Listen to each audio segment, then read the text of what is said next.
I'm going to take that flame and I'm going to put it on newspaper and cardboard. Does that make any sense?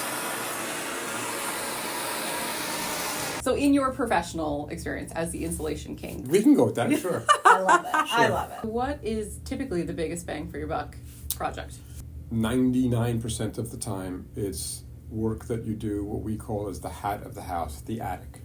So you're air sealing and insulating. Air sealing and insulating the hat of the house. I'm going to take out the best air sealing tool you've ever seen. Okay. Are you ready for this? Yeah. Are you sure? Yes. Okay. Ladies and gentlemen, I present you with the best air sealing kit and tool you could have. You go to Kellogg's and Lawrence, and it's in aisle 3, and this is called silicone caulk and a $5 caulking gun. Let's say, and we're doing air sealing up in the attic, or a lot of air sealing in the basement where there are bigger gaps, and we don't care as much about the aesthetics. We use this item. I love the show and tell journey. This is, a commercial grade 1-part foam, but they sell this kind of stuff at Kellogg and Lawrence or Bedford Hardware or Chubby's Hardware in Pound Ridge. And this is all about air sealing. The two instruments that I showed you have nothing to do with insulation. This is all about air sealing, but a lot of the comfort issues are related to what is scientifically called the pressure boundary, which is really where does air come in and out, and these two items will affect that. The drafty spots. The drafty spots, exactly. We said that those two products are only good for air sealing, right? There's no R value. R values, the R stands for resistance to thermal transfer. There's no insulation value to that, right? Yeah. But there are products that air seal and insulate at the same time.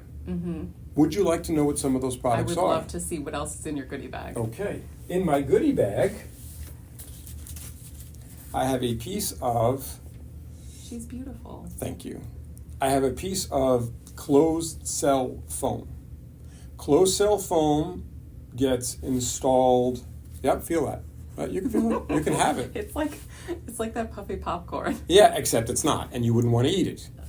But this will air seal and insulate in the same application. Okay. The other product that does this is cellulose, but in an application called dense pack cellulose, which means the cellulose has to be installed in an area that's surrounded by all sides. It also is a huge fire retardant. So people hear cellulose, they're like, I don't want paper in my house. The house is going to burn down. Would you like to test that theory? You would? I would. Okay. Yes. This is the way we buy our cellulose. It's recycled newspaper and cardboard treated with boric acid. That's it. It has an unbelievable R value to it, meaning an unbelievable resistance to thermal transfer, and it doesn't burn. Trust me. All right. Famous. This is a propane torch that, when it's firing, fires a temperature of 1200 degrees. I'm going to take that flame and I'm going to put it on newspaper and cardboard. Does that make any sense?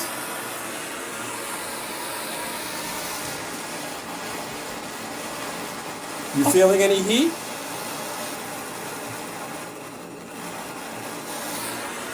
So what we've done there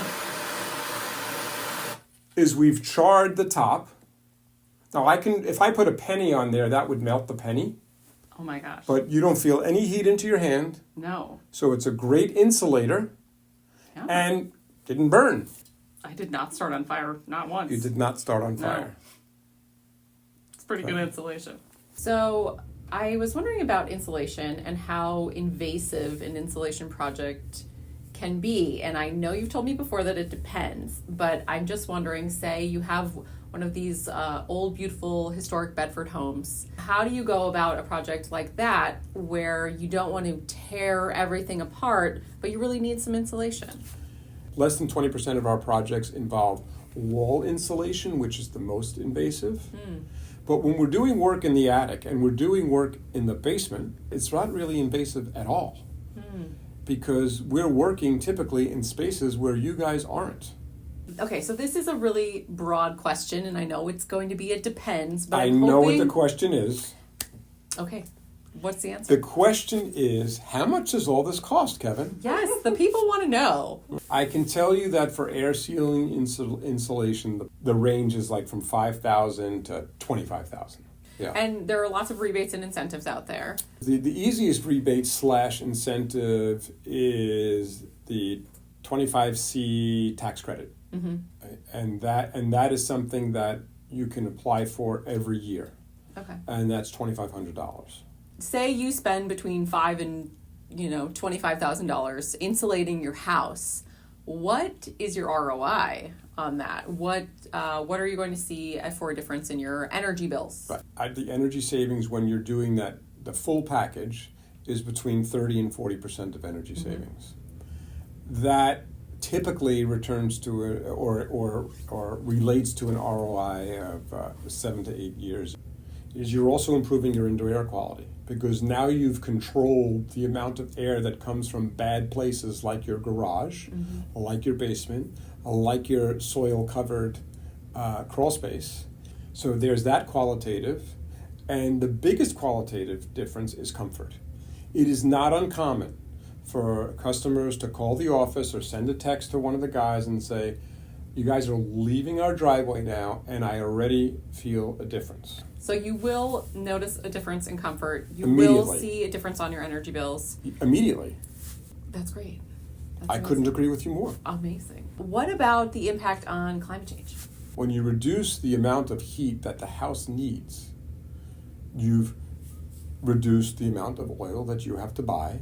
But more importantly, you reduce the amount of combustion byproducts that are going up your chimney and into the environment. And let's not forget, you're also reducing the amount of combustion exhaust that doesn't always get through the chimney and sort of emanates through your house because your house isn't air sealed correctly.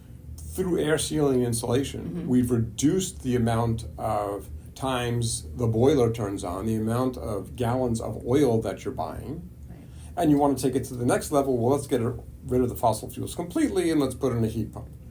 But that's for next month's podcast.